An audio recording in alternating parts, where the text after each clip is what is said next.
नमस्कार, आप देख रहे हैं हरियाणा डायरी और मैं हूं आपके साथ आयुष पाल। देश आजादी का 80वां स्वतंत्रता दिवस मना रहा है। पूरा भारत उत्साह और देशभक्ति के रंग में रंगा हुआ है।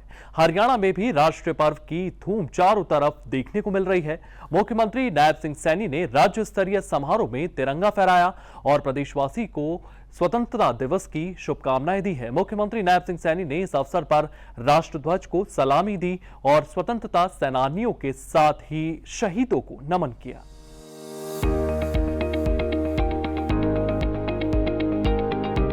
देश आजादी का 80वां स्वतंत्रता दिवस मना रहा है। देशवासी हर्ष और उल्लास के साथ आजादी का महापर्व मना रहे हैं। मुख्यमंत्री नायब सैनी ने भी ध्वजारोहण कर प्रदेशवासियों को स्वतंत्रता दिवस की शुभकामनाएं दी और परेड का निरीक्षण कर मार्च पास्ट की सलामी ली। इस समारोह के दौरान भव्य सांस्कृतिक कार्यक्रमों का भी आयोजन किया गया, जिसमें प्रदेश के स्कूली बच्चों ने देशभक्ति के गीतों पर शानदार प्रस्तुतियां दी। अपने संबोधन में मुख्यमंत्री नायब सैनी ने विकास की गति, युवाओं के रोजगार, किसानों के कल्याण और समाज के हर वर्ग के लिए चलाई जा रही जन कल्याणकारी योजनाओं का जिक्र किया और कहा कि हरियाणा वीर भूमि है और देश की सीमाओं की रक्षा में प्रदेश के जवानों का योगदान अतुलनीय है।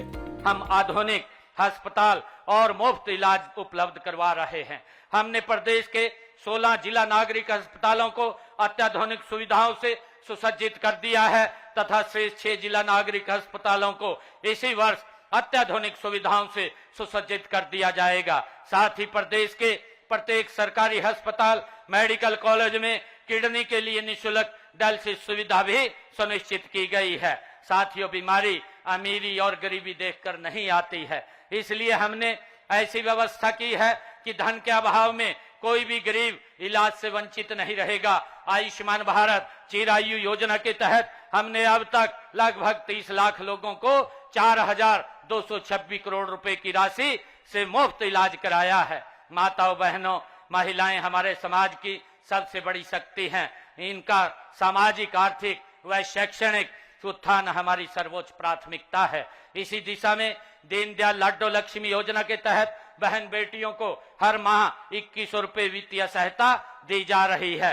अब तक लगभग 10 लाख बहन बेटियों को 2042 करोड़ रुपए की राशि दी जा चुकी है। हमने संकल्प लिया था कि महिलाओं को अतिरिक्त प्रोत्साहन देकर स्टार्टअप में उनकी भागीदारी 45% से बढ़ा करके 60% की जाएगी। आज मुझे आपको यह बताते हुए हर्ष हो रहा है कि हरियाणा में महिलाओं के नेतृत्व वाले स्टार्टअप 50% का ये आंकड़ा छू चुके हैं। गरीब महिलाओं को रसोई के धुएं और महंगाई से राहत देने के लिए हम हर महीने हर घर हर गृहिणी योजना के तहत 500 रुपए में गैस सिलेंडर हम दे रहे हैं। यह लाभ प्रदेश के लगभग 15 लाख परिवारों को मिल रहा है। साथियों, महिलाओं को नेतृत्व के अवसर प्रदान करने के लिए हमने उन्हें पंचायती राज संस्थाओं में 50% प्रतिनिधित्व दिया है। सांस्कृतिक रूप से भी महिलाओं को जोड़ने के लिए प्रदेश भर में महिला सांस्कृतिक केंद्र खोले जा रहे हैं। अब तक 500 केंद्र खोले जा चुके हैं। बहन बेटियों को वो शिक्षा देने के लिए प्रदेश में खोले गए 83 कॉलेजों में 32 लड़कियों के हैं। आज पोस्ट ग्रेजुएट तक हमारी बेटियां मुफ्त शिक्षा साथियों ले रही हैं। भाइयों बहनों, उद्योग हमारी अर्थव्यवस्था का आधार है और रोजगार का बड़ा साधन भी है। साथियों, हमने औद्योगिक विकास को गति देने के लिए ईज ऑफ डूइंग बिजनेस और एक बेहतरीन इकोसिस्टम साथियों तैयार किया है। हमने प्रमाण पत्र, लाइसेंस और अनुमति देने में अड़चन पैदा करने वाले अनेक पुराने नियमों और जटिल प्रक्रियाओं को खत्म कर दिया है। आज हरियाणा में निवेशकों को 150 से अधिक सेवाएं ऑनलाइन प्रदान की जा रही हैं और उन्हें सभी स्वीकृतियां भी 12 दिनों में देना सुनिश्चित किया गया है। हमने हाल ही में मेक इन हरियाणा औद्योगिक नीति 2026 तथा 9 अन्य सेक्टरल नीतियां लागू की हैं। इनके माध्यम से अगले 5 वर्षों में 5 लाख करोड़ रुपए के नए निवेश आकर्षित करने का तथा 10 लाख नए रोजगार के अवसर सृजित करने का लक्ष्य रखा है।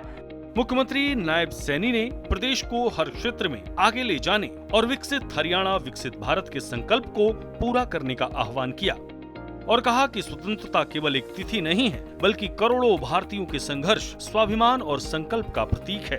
आइए इस पावन अवसर पर हम सभी राष्ट्रहित को सर्वोपरि रखते हुए विकसित, आत्मनिर्भर और समृद्ध भारत के निर्माण में अपना सक्रिय योगदान देने का संकल्प लें। जय हिंद, जय हरियाणा।